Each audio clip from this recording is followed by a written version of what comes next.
আদব হচ্ছে যে কখনো কোথাও একা ঘুমাবেন না, চেষ্টা করবেন যে একা যেন না ঘুমান, একা ঘুমাবেন না কোথাও। বিশেষ করে যদি একটা পুরো বিল্ডিং আছে আর একাই পুরো বিল্ডিং এ ঘুমিয়ে আছেন, একটা ফ্ল্যাট আছে একাই ঘুমাচ্ছেন, না, ঠিক আছে রাত দিন হয়তো বসবাস করছেন আপনি একা এক রুমে পাশে, তারপরে উত্তম হচ্ছে যে না, এক রুমে একজন একা ঘুমাবেন না, এতে শয়তান বেশি সুযোগ নেবে। নবী করিম সাল্লাল্লাহু আলাইহি সাল্লাম একা সফর করতে নিষেধ করেছেন, একা ঘুমাতে নিষেধ করেছেন। গোটা বিল্ডিং যদি একাই থাকেন, আমাদের ইসলামিক সেন্টার 7 তলা বিল্ডিং, একাই যদি থাকেন কেমন লাগবে আপনাকে? এমনিতে একটা ভ্রম, হ্যাঁ, এমনিতে শয়তান আপনার মধ্যে এমন পালপিটেশন সৃষ্টি করবে, ভ্রম হবে। গত কয়েকদিন আগে রাত্রে এসে বসে থেকে গেলাম 11টা পর্যন্ত ইসলামিক সেন্টারে। 11টার পরে বেরোলাম, সাধারণত এরকম করি না, কিন্তু ব্যতিক্রম সেই দিন বসে থেকে গেলাম, তারপরে বেরোলাম, সমস্ত কিছু অন্ধকার। দেখি আমাদের আমেল যাচ্ছে 10:30 পর্যন্ত, ও লাইট ফাইট বন্ধ করে সমস্ত কিছু অন্ধকার করেছে, নিজে লাইটটা জ্বালিয়ে লিফট দেখতে হইলো, নামতে হইলো। তো কেমন যেন মনে হচ্ছে, হ্যাঁ, একা এত বড় একটা বিশাল বিলে যেন কেমন মনে হচ্ছে। তাহলে যার ইমান দুর্বল তার মধ্যে আরো কত কিছু হইতে পারে। হ্যাঁ, শয়তান যখন দেখবে যে না এর মন খুব দুর্বল, এ ভয় পাচ্ছে, তখন চেপে বসে। এটা হচ্ছে শয়তানের বদ চরিত্র। যদি দেখে যে ইমান দুর্বল, আমল দুর্বল, আর মনটাও দুর্বল হয়ে পড়েছে, ওর চেহারা দেখে বোঝা যাচ্ছে যে ভয় পাচ্ছে, তখন আপনাকে আর ছাড়বে না কিন্তু। আর এইভাবে কিন্তু জিন শয়তান স্পর্শ করে, জিন শয়তান যে ধরে, আমাদের বিশেষ করে মহিলারা অন্তরের দিক থেকে বেশি দুর্বল, এই জন্য মহিলাদের বেশি জিন শয়তান ধরে।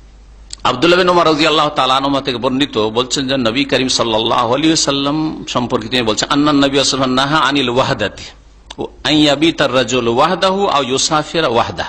নবী সাল্লাল্লাহু আলাইহি ওয়াসাল্লাম একাকী হতে নিষেধ করেছেন, একাকী হতে নিষেধ করেছেন। তারপরে তার ব্যাখ্যা করে তিনি বলছেন যে আন ইয়াবিতার রাজুলু ওয়াহদাহু, কেউ রাত কাটাবে একাই, একাই এক ঘরে, এক ফ্ল্যাটে, এক বিল্ডিং এ রাত কাটাবে, এইরকম করতে নিষেধ করেছেন। আও ইউসাফিরা, একাই সফর করে, একাই গাড়িতে চেপে গেছেন আর খুব বাহাদুরি দেখাচ্ছেন, এখান থেকে চলে গেলেন মক্কা জেদ্দা, আমি একাই চালাই, একাই ড্রাইভিং করি। না, এত বাহাদুরি করিয়েন, সাথী সঙ্গী নিয়েন একজন।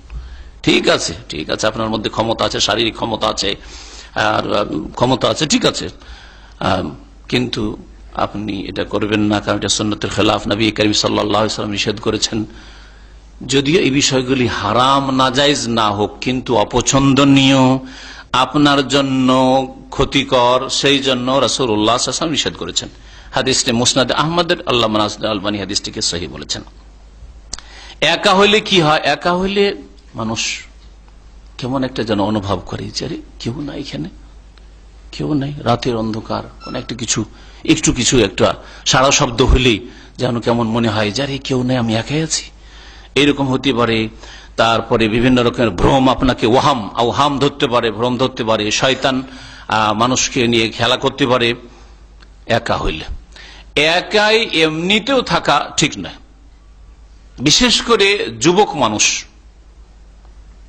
একাই থাকলে শয়তান পাপ করাবার চেষ্টা করবে। কখনো একাই ছেলে মেয়েকে রাখবেন না, সাথে রাখেন, বাড়ি থেকে অনেক কাছাকাছি রাখেন, দরজা খোলা রাখেন, দরজা বন্ধ, মেয়ে একাই ঘরের মধ্যে কি করে ঘন্টার পর ঘন্টা, ছেলে একাই কি করে না করে, না, এইভাবে রাখবেন না। শয়তান সুযোগ নেবে, শয়তান বিভিন্ন দিক থেকে সুযোগ নিতে পারে। আজকালকার ইন্টারনেটের যুগে বলতে হবে না শয়তান কিভাবে সুযোগ নিতে পারে। যেখানে ফিল্ম দেখার ব্যবস্থা আছে, যেখানে বাড়িতে টিভি আছে, সেখানে বলতে হবে না যে শয়তান কিভাবে সুযোগ নিতে পারে। এছাড়াও চরিত্র নষ্ট হতে পারে।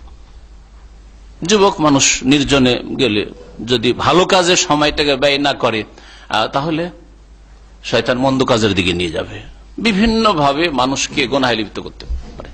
যেই গুনাহগুলি চারিত্রিক ক্ষেত্রে হয়ে থাকে মানুষের, সেগুলি নির্জনতা ছাড়া হয় না, হস্তমৈথুন নির্জনতা ছাড়া হয় না। যখন একজন যুবক একা হবে, তখন শয়তান সুযোগ নিতে পারে। এই ধরনের একটা উদাহরণই দিলাম যাতে করে বুঝতে পারেন যে একা থাকলে শয়তান সুযোগ নিয়ে থাকে, ঈমান হরণ করার চেষ্টা করে, আমল খারাপ করে দেওয়ার চেষ্টা করে, আর এমনিও দুনিয়ার দিক থেকেও, শারীরিক দিক থেকেও ক্ষতি করার চেষ্টা করতে পারে।